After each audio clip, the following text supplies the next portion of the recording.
She wasn't out hunting trouble. She was out hunting silence. The third shot was halfway to her lips when a hand, big, steady, impossible, took the glass out of the air like it belonged to him. "Easy," a man murmured, voice calm enough to be dangerous. "You're not erasing yourself tonight." Mia Hart blinked at him, the bar lights smearing into gold. Manhattan always looked prettier when you were unraveling. Warm lamps, low music, laughter bouncing off polished wood. Everyone else wrapped in Friday night permission. Not her. Her phone still glowed on the counter. The same photo she'd stared at for 2 hours like it might change if she hated it hard enough. Cole Bennett, ex-fiancé, kissing her best friend in the kitchen Mia had picked tile for. Her ring still on her finger in the picture, because he'd never even had the decency to ask for it back. Betrayal didn't just break your heart, it broke your math, the deposits she couldn't recover, the rent due in 8 days, the job she'd lost last week. Restructuring, they said, like the word could pay bills. Mia had smiled and thanked them, and left with her dignity held together by 2 trembling hands. Then she did what people do when their life collapses quietly. She tried to drown it before it could scream. The first drink burned, the second made the edges softer. The third was supposed to delete the whole week. Instead, it introduced her to the man who looked like he'd never begged anything in his life. He wore a black suit like it was armor, tall and broad-shouldered, hair neatly combed back, stubble sharpened into something deliberate. His gaze wasn't flirtation, it was assessment. Fast, cold, exact. Mia frowned. "Who? You're done," he said, setting the shot aside, then sliding a glass of water toward her as if the entire bar worked for him. "I don't remember hiring a babysitter," she muttered, trying to pull the water away like it was an insult. He didn't smile. "I don't remember asking your permission." A laugh cut in from her right. "Ah, come on, man. Let her have fun." Mia turned. A guy had drifted close, the kind of close that pretends to be casual.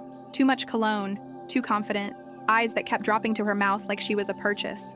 "Rough night?" he asked, leaning in. "Please don't be nice," Mia whispered without looking at him. "If you're nice, I'll cry." He chuckled like that was cute.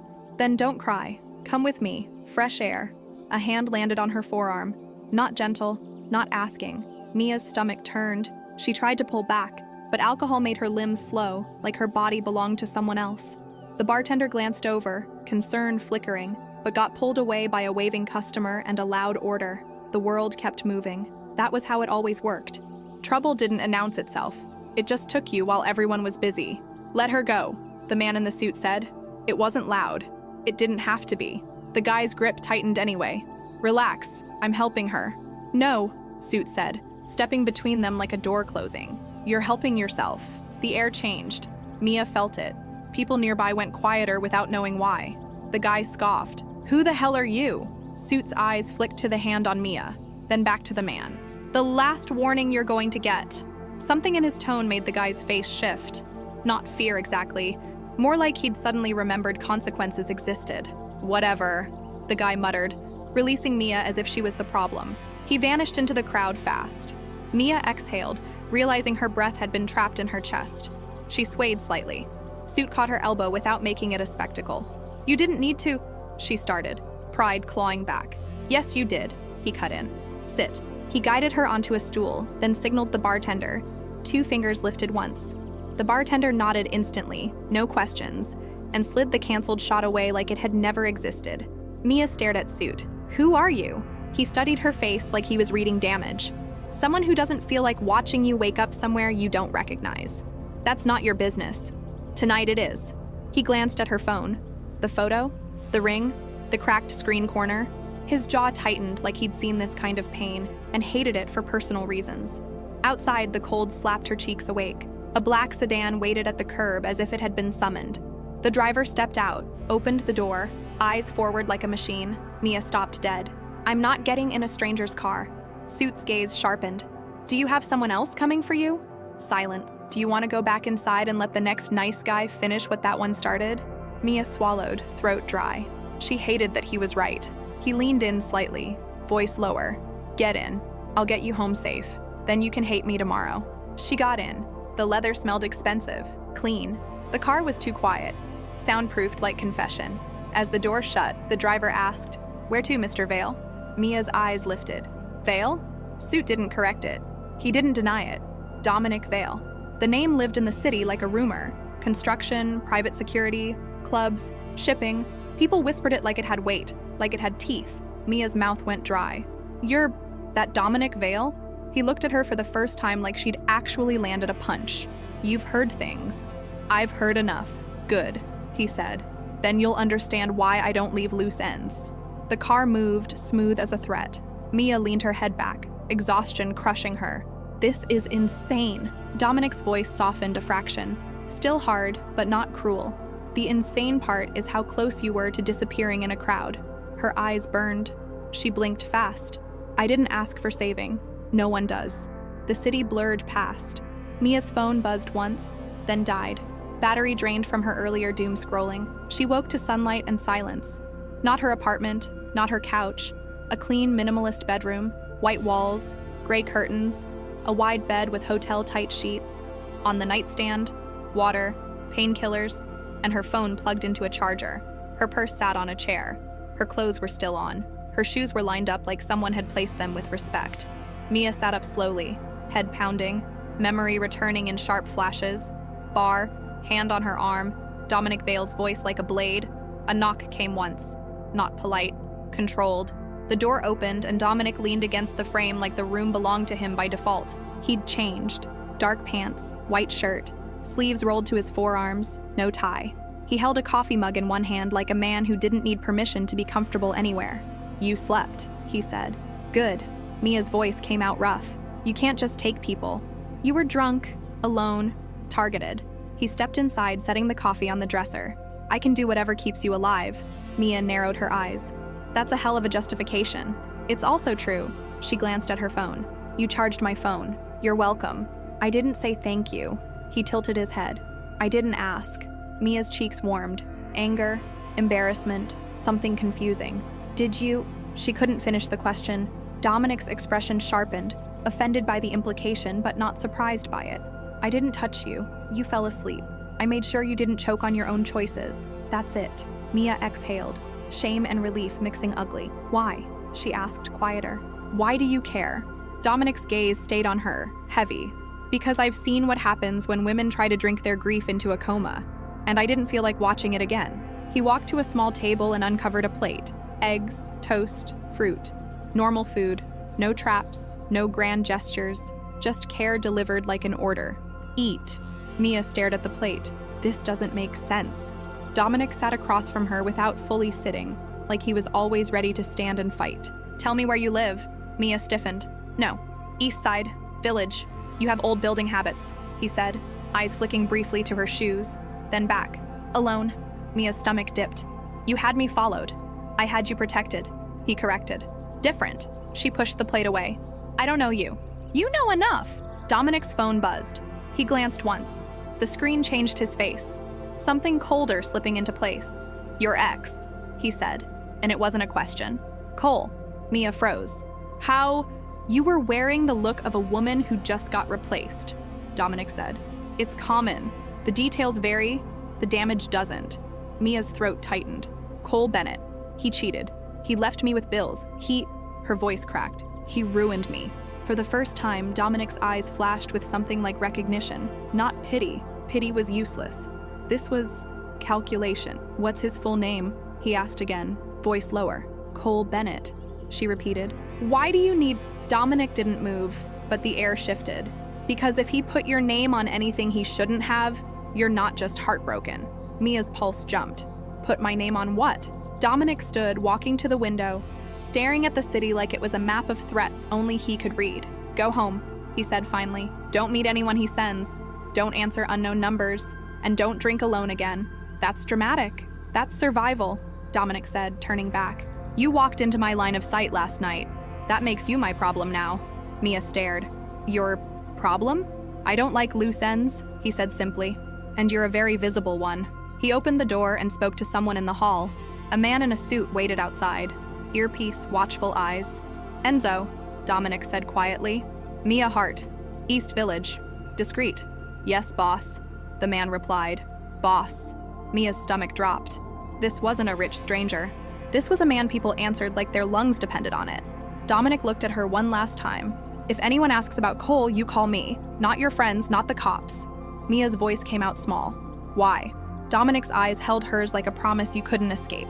Because cowards don't pay with their own skin, he said. They pay with whoever is closest. Then he left her with a plate of food, a charged phone, and a new kind of fear sitting in her chest. Quiet, heavy, and awake. Mia thought if she walked out of his building, the night would fade into a bad dream, but halfway home, her phone buzzed with an unknown number, and the text was only 4 words. Is this Mia Hart? Mia didn't answer. She stared at the screen until her vision blurred, then forced herself to breathe like she wasn't about to break. Unknown numbers were normal. Spam existed. Wrong texts happened, but the timing was too perfect, like a hand finding the bruise you'd been trying to hide. She got to her building in the East Village, unlocked the front door with fingers that suddenly felt clumsy, and walked into the lobby pretending she wasn't scanning every shadow. Hey, Mia, the super called from behind the desk. Her spine tightened. Yeah? A guy came by earlier, he said. Asked for you. The air left her lungs too fast. For me? Tall, dark jacket. Didn't look like delivery, the super added. Said he was looking for Cole first, then asked if you still lived here. Mia's mouth went dry. What did you say? The super shrugged. That I can't give out tenant info. He didn't like it, but he left. Mia forced a smile that felt like taped glass. Thanks. She took her mail, ads, bills, 1 envelope stamped final notice, and walked upstairs faster than she ever had. Inside her apartment, she locked the deadbolt, then the chain, then stood with her forehead against the door as her heart tried to claw its way out. Her place was small and real.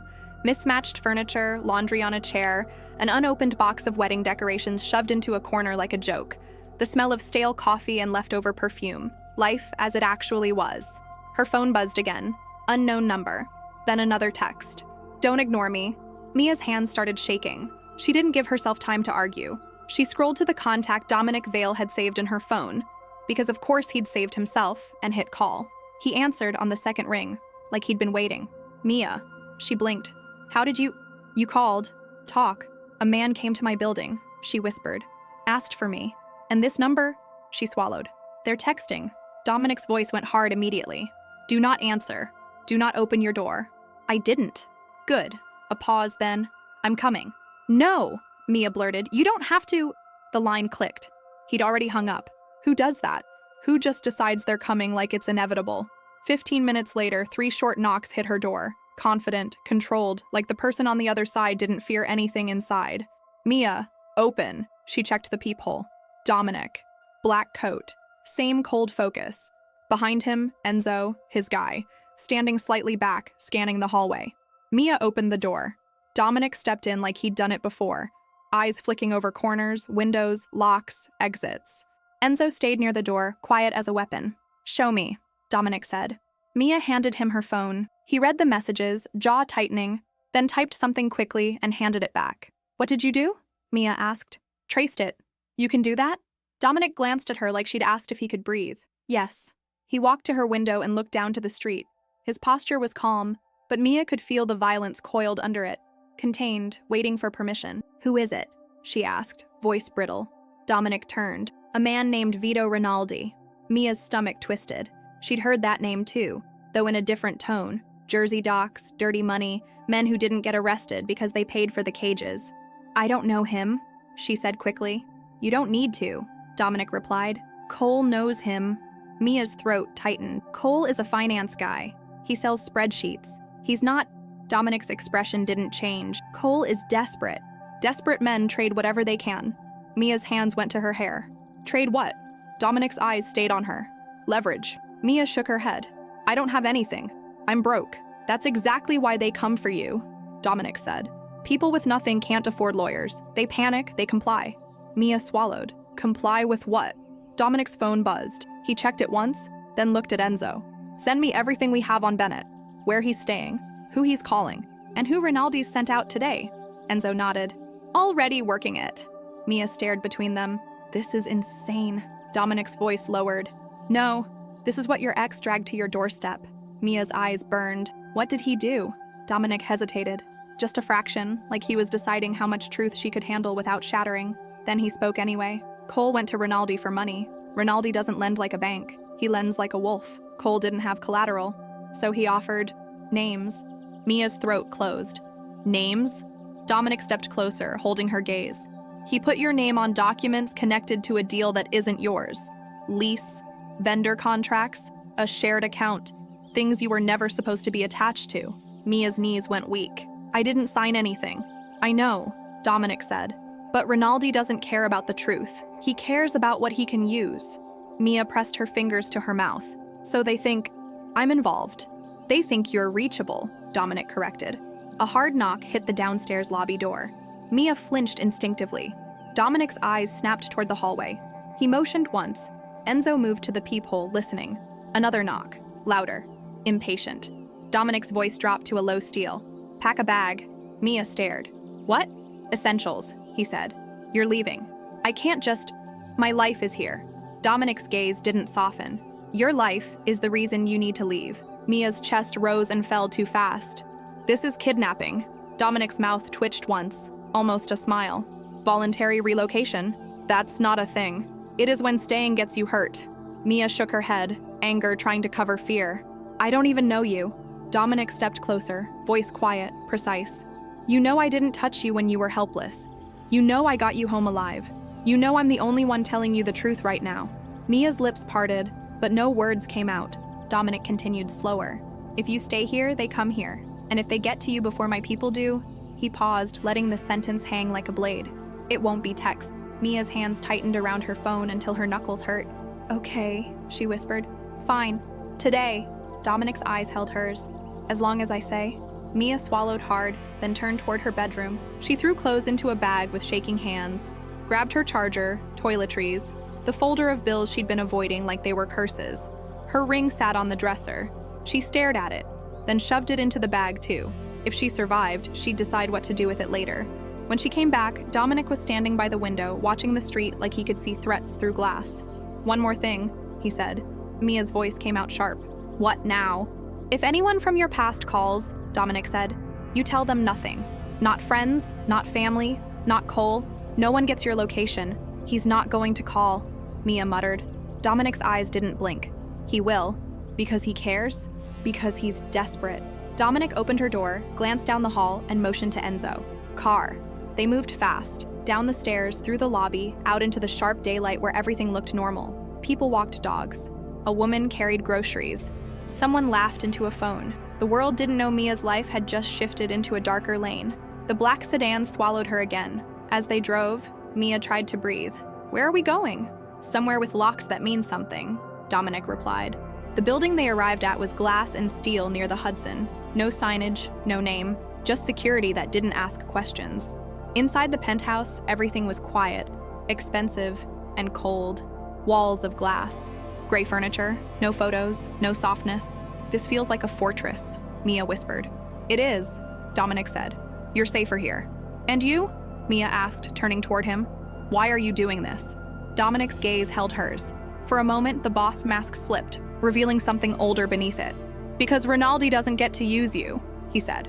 Not while I'm involved. Hours passed. Dominic moved through calls like a commander. Men in suits came and went, murmuring updates, leaving quickly. No one raised their voice. No one questioned him. Mia sat on the couch, trying to pretend she wasn't a hostage in a luxury cage. That evening, she heard Dominic in the office, voice low and sharp. She walked closer without thinking, drawn by the tension. Went back to her building, Enzo said, voice tight. Tried the maintenance angle. Dominic's reply was flat. They're getting bold. Mia stepped into the doorway. They went back. Dominic looked up. Yes.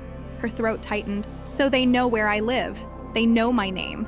They're not going to stop. Dominic's eyes were steady. No. Mia's voice cracked. Then I'm not safe anywhere. Dominic stood and crossed the room in 3 calm steps. He stopped in front of her, close enough that she could smell smoke and clean soap on his collar. You are safe, he said quietly. Mia swallowed. How can you say that? Dominic's gaze didn't waver. Because if they come through me first. The words landed in her chest with a weight she didn't know how to carry. Before she could answer, a buzzer sounded. One of Dominic's phones, not hers. Enzo entered fast. Boss, movement. Dominic's whole body changed in an instant, calm turning into something lethal. Where? 2 cars, Enzo said. Same plates we flagged. They're testing the perimeter. Mia's pulse spiked. Testing? Dominic glanced at her. They want to see if you're here. Mia's stomach dropped. And if I am? Dominic's voice went cold. Then they think they have something to trade. Lightning cracked outside, distant, but warning. Mia whispered, "What do they want?" Dominic's jaw tightened. "They want me." Mia blinked. "Why would they?" Dominic's eyes held hers like a confession. "Because your ex didn't just borrow money from the wrong man." The penthouse lights flickered once. Enzo's voice cut in. "Boss, Rinaldi's crew just hit one of our warehouses." Dominic straightened, every inch controlled fury. He looked at Mia, and his voice went soft in the most terrifying way. "Stay inside. Do not open any door for anyone but me." Mia stepped closer. "Dominic, don't." Dominic leaned in, his words low enough to feel like heat. "I'm going to remind Rinaldi what it costs to touch what's under my protection." "What's under your—" Mia started, but the elevator doors swallowed him before she could finish. She stood alone in a fortress of glass, heart slamming, realizing something she hadn't wanted to admit since the bar. This wasn't just a breakup anymore. This was a war forming around her name, and Dominic Vale had just walked into it because of her. Mia didn't sleep. She tried. She lay in the guest bed staring at the ceiling, listening to the building's quiet hum, counting the seconds between city noises like it meant something. But her body refused to believe stillness was safe. At 3:14 a.m., the elevator chimed softly. Mia sat up so fast her chest hurt. Footsteps crossed the living room, controlled, heavy, familiar. She opened the bedroom door a crack. Dominic stood in the kitchen, jacket off, tie gone, sleeves rolled. His hair was damp, his knuckles were scraped. There was a dark stain on the cuff of his shirt that wasn't rain. Mia's breath hitched. "Are you hurt?" Dominic didn't look at her right away. "No, but..." She pointed at his sleeve before she could stop herself. Dominic glanced down like he'd forgotten it existed. "Not mine." Mia's stomach turned. She stepped closer anyway, because fear never stopped her from being stubborn. "What happened?" Dominic set a mug down, the sound too quiet for what it meant. "Rinaldi wanted to test boundaries." I answered. "That's blood," Mia whispered. Dominic's gaze finally met hers. Flat, honest, terrifying. This is what happens when men who don't respect limits try to climb over them. Mia's throat tightened. "You did that because of me." Dominic's jaw flexed. "I did that because they came near you." Mia's hands shook. "That's not better." Dominic stepped forward, voice low. "It's reality. You're not dealing with a coworker who stole your lunch. You're dealing with men who use fear like currency." Mia swallowed hard.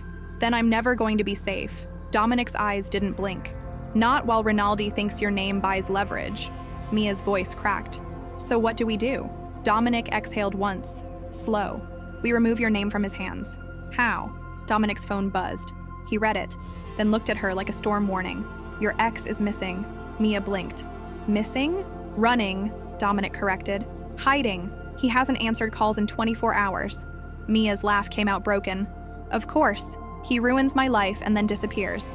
Dominic's gaze hardened. Cowards don't stand in front of consequences. They push someone else into the line of fire. Mia felt her knees go weak. "Me." Dominic didn't deny it. By morning, Dominic was fully in motion again. Meetings in the office, quiet men arriving with tablets, secure calls in languages Mia didn't understand. The penthouse felt less like a home and more like a command center. Mia tried to focus on normal things. She opened her laptop, searched job listings, updated her resume, forced her brain to pretend the biggest threat in her day was an interview rejection. It didn't work. At 11:37 a.m., Enzo appeared with a folder. "Miss Hart," he said, respectful but stiff, "you should see this." Mia frowned. "What is it?" Enzo hesitated just long enough that her stomach tightened. Then he handed it over. Inside were copies of documents, vendor contracts, a lease addendum, a loan application, clean fonts, digital signatures. Her name was on all of them. Mia's breath stopped. "I didn't sign this." Enzo nodded. "We know." Mia flipped faster. A signature, hers, but not hers, looped at the bottom of pages she'd never seen. She whispered, "He forged me." Dominic's voice came from behind her, cold and controlled. "Yes." Mia turned. "You knew." "I suspected," Dominic said. "Now, I'm sure." Mia's chest rose and fell too fast. "So I'm tied to..." "What? What did he attach me to?" Dominic's eyes stayed on the paperwork like it offended him. "A transfer. A list. Access to a network that wasn't meant for him." Mia's hands shook so badly she had to set the folder down. "I don't even understand what that means." "It means Rinaldi believes you're collateral," Dominic said. "It means if Cole can't pay, Rinaldi will collect from the easiest place to apply pressure." Mia's throat burned. "And the easiest place is me." Dominic took a step closer. "Listen to me." Mia looked up, eyes wet despite her anger. "No, I'm done listening. I'm done being the thing people use. Cole used me. My friend used me. My job used me until I was inconvenient. Her voice cracked. And now criminals are using me like I'm a number. Dominic's expression shifted, something sharp softening at the edges. You're not a number. Mia laughed without humor. Tell that to the men texting me. Dominic's phone buzzed again. He read it once and the softness vanished instantly. They made a move, he said. Mia's stomach dropped. What kind of move? Dominic didn't answer her immediately. He looked at Enzo. Lock down the building. No elevator access without my code. Cameras to live feed. Enzo nodded and moved. Mia stepped closer, panic rising. Dominic, tell me. Dominic's gaze met hers. They're coming closer. A loud, sustained buzz came from the front security system. Someone downstairs, requesting access. Mia's body went cold. Dominic walked to the screen, watched the camera feed, and his jaw tightened. What is it? Mia asked, voice shaking. Dominic spoke without turning. Rinaldi's men. Mia's heart slammed. Here? In your building? They're testing, Dominic said. Again. Mia backed up a step without thinking. What do they want? Dominic's voice was quiet, lethal. A reaction. The intercom crackled. Security's voice. Mr. Vale, there are 2 men at the entrance asking for you. They're insisting. Dominic pressed a button, calm. Tell them I'm not receiving guests. The security guard hesitated. They're not leaving. Dominic's eyes narrowed. Then send them away. The guard swallowed audibly through the speaker. Yes, sir. Mia stared at Dominic. Why are they doing this? Dominic turned toward her and his gaze made her feel pinned. Because they don't believe I care. Mia whispered. Do you? Dominic's eyes held hers a fraction too long. Then, like he hated the honesty, he looked away. Before he could answer, a second alert sounded. Different tone. Enzo's voice came through a secure line. Boss, warehouse hit wasn't the only thing, Enzo said fast. We just lost feed at your west side site and... A pause. They have a message. Dominic's shoulders went still. What message? Enzo's voice tightened. They took someone. Mia's stomach dropped. Someone? Dominic's head snapped up. Who? Enzo exhaled hard. A woman. From your perimeter. They grabbed her near the service entrance. She's alive. For now. Mia's blood went cold. Not me. Not you. Dominic confirmed. But his voice was darker than before. A warning. They want escalation. Mia's hands flew to her mouth. This is my fault. Dominic crossed the room and stopped in front of her. No, it is, Mia insisted. If I hadn't gone to that bar, Dominic's voice cut through hers, sharp. Stop. You didn't invite predators by being sad. They exist anyway. Mia's eyes burned. Then why am I the one they're circling? Dominic's gaze didn't soften, but it steadied. Because Cole gave them your name, and because Rinaldi believes your fear will buy his money back. Mia whispered. What do they do to people they take? Dominic's jaw tightened like he was swallowing something ugly. Enough! Mia's voice broke. Dominic. Dominic exhaled once, then made a decision. She felt it in the air, like a door slamming shut. You're leaving, he said. Mia blinked. I'm already here. Not here, Dominic replied. Not anywhere in Manhattan. Mia stared. What are you talking about? Dominic's phone rang. Another line, private. He answered, listened, then his eyes went colder. They're heading to the building again, he said. They're not stopping at intimidation. Mia's heart hammered. So what do I do? Dominic stepped closer, voice low. You trust me. Mia swallowed. That's a dangerous request. Dominic's gaze pinned hers. So is staying. That afternoon, Dominic moved her. Not with drama, with precision. A convoy of black cars. Routes changed twice. No recognizable patterns. Enzo in the front. Dominic beside her in the back, calm, as if he wasn't moving a woman out of a city because criminals wanted to use her. They drove north. The skyline fell away. Concrete gave way to trees. Noise gave way to wind. A gate opened on a long private road. At the top of a hill sat a stone estate. Old money, thick walls, iron fixtures, security cameras so discreet you'd miss them if you weren't looking. Mia stepped out and stared. This is... yours? Dominic nodded once. Safer. This isn't safety, Mia whispered. This is hiding. Dominic's voice was flat. Hiding keeps you alive. Inside, the house was warm but guarded. Reinforced glass, codes on doors, men stationed in corners who pretended they weren't there. The kind of protection that felt like a cage until you remembered what it was keeping out. That night, Mia couldn't sleep again. She walked through the quiet halls and found Dominic in a library, sleeves rolled, papers spread on a desk. Under the lamplight, he looked older. tired in a way power couldn't fix. Mia stopped at the doorway. Do you ever stop? Dominic didn't look up. When I stop, people get hurt. Mia swallowed. People are getting hurt anyway. Dominic's eyes lifted to hers, and for a second the boss mask cracked. Yes. Mia stepped closer, voice softer. This isn't my world. Dominic's gaze held hers. Then don't pretend you can handle it alone. Mia's eyes stung. I don't want to handle anything. I want my old life back. Dominic's expression tightened. Your old life is gone. The bluntness hurt, but it was true. Mia whispered, and what about you? What happens when you finish this? Dominic stared at her for a long moment. I go back to my life. Is it lonely? The question slipped out before she could choke it.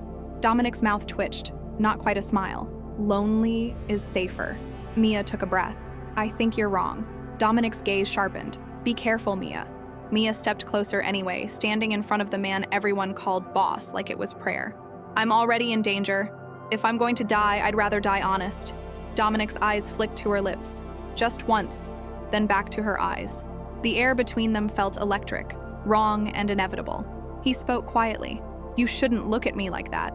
Mia's voice trembled. Like what? Like you think I'm the answer, Dominic said. Mia swallowed. Maybe you are. Dominic's jaw tightened. He stepped closer, and for a second Mia forgot to breathe. Then Enzo's voice cracked through the intercom. Urgent. Sharp. Boss, we have a problem. Dominic didn't move away from Mia, but his eyes went lethal again. Talk. Enzo's voice was tight. Rinaldi's crew hit the estate perimeter. 2 men down. They breached the east gate. Mia's blood turned to ice. Dominic's voice went flat. Lock the house. All teams. Lights out. Mia whispered. Dominic. Dominic looked at her, and his voice softened, just barely. Stay in this room. Do not open the door, no matter what you hear. Mia's breath came fast. What's happening? Dominic's eyes burned. The war you didn't ask for just found you. He turned to leave. Mia grabbed his sleeve without thinking. Don't go.